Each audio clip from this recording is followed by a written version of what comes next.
Hello everyone, good morning. সবাই কেমন আছো? আজকের যে ব্লগটা তোমাদের সাথে শেয়ার করব, দিনটা ছিল রাস পূর্ণিমা। আর সকালবেলা শুরু হয়েছে আজকে তৈজ সোনাকে দিয়ে।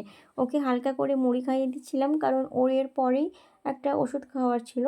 তাই ভাবলাম খালি পেটে তো খেতে পারবে না, একটু মুড়ি জল খাইয়ে ওকে ওষুধটা খাইয়ে এদিকে হালকা কাজবাজ করে এখন পুজোর জোগাড়টা করে নিয়েছিলাম।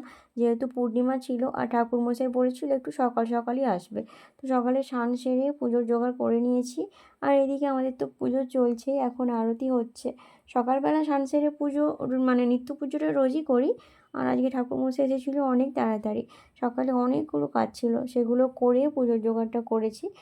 বনিও বাড়িতে ছিল, ও ঠাকুরের সব বাসনগুলো মেজে দিয়েছিল। আর এই যে সন্ধেবেলা জানো তো, আমরা আজকে সবাই মিলে প্রদীপ জ্বালবো। আর যেহেতু কার্তিক মাস পড়া থেকেই আমি মানে প্রতিদিনই সন্ধেবেলা সন্ধে দেখানোর সময় ওই তিল তেল দিয়ে প্রদীপ জ্বালি। আর আজকে বলেছি মা, বনি সবাইকে প্রদীপ জ্বালিয়ে নিতে। বাপি যেহেতু এখন নেই বাড়িতে, তো বাপির প্রদীপটা, তোজসোনার নামে প্রদীপটা, ওটা মা জ্বালিয়েছে।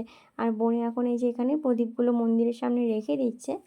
আর একটা কী হয়েছে জানো, আজকের পূর্ণিমা, মানে যে কোনো পূর্ণিমাতেই আমাদের বাড়িতে মালা আসে রাধা মাধবের জন্য।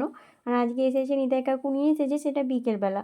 তাই বনিকে বললাম এই সন্ধেবেলায় পরিয়ে দে। মানে ঠাকুরমশাই বলেছে কোনো অসুবিধা নেই, তোমরা পরিয়ে দেবে।